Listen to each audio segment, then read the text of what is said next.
দাদা পিস্তল দেখাচ্ছিলেন নাকি গাড়ি থেকে? দেখাচ্ছিলেন গাড়ি থেকে। আপনারা কারা? আপনারা? বলছি আপনারা কারা? Police police. আপনারা পুলিশ? পুলিশ। দাদা আপনারা পুলিশ নাকি পিস্তল দেখাচ্ছিলেন গাড়ি থেকে? গাড়ি থেকে পিস্তল কেন দেখাচ্ছিলেন? দাদা একটু বলো তো, একটু বলো তো, একটু বলো তো। আমাদের যাচ্ছে, একটু বলো তো। আমাদের ভাইরা তো যাচ্ছে জমিয়ত উলামা হিন্দের ডাকে ওয়াকফ আইন প্রত্যাহার করার জন্য যাচ্ছিলাম। ঠিক এই মুহূর্তে একটা সাম্প্রদায়িক শক্তি আমাদেরকে প্রতিহত করার জন্য তারা আমাদের ছেলেদের দিকে বন্দুক তাক করেছে। আমরা তাকে শান্তভাবে এনে পুলিশের কাছে দিয়েছি। সম্ভবত পুলিশ তাকে কোনো পদক্ষেপ করেনি, তাকে সেইভাবে ছেড়ে দিয়েছে।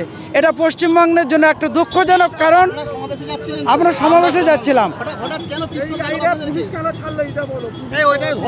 এটা পুলিশ ছাড়লো, পুলিশের ব্যাপার আমরা ঠিক বলতে পারছি না। আমরা আমাদের গন্তব্যস্থলের দিকে এগিয়ে যাচ্ছি। সুতরাং সেটা আমরা বলতে পারি না, ওটা ওদের চক্রান্ত, কারণ এইরকম একটা কিছু করে বানচাল করার জন্য তাদের উদ্দেশ্য।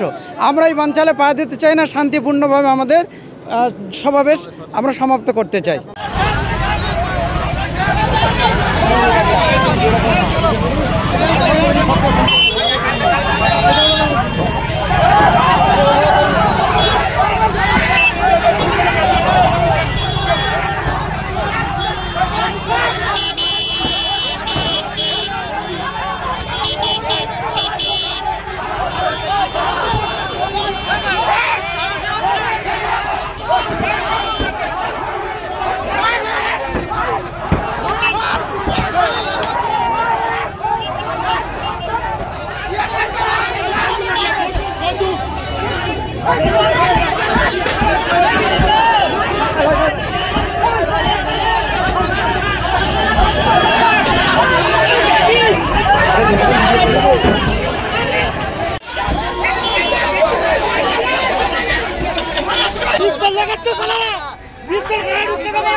বন্ধু দেখাচ্ছে আমাদের সবাইকে, বন্ধু আমরা যাচ্ছি, আমরা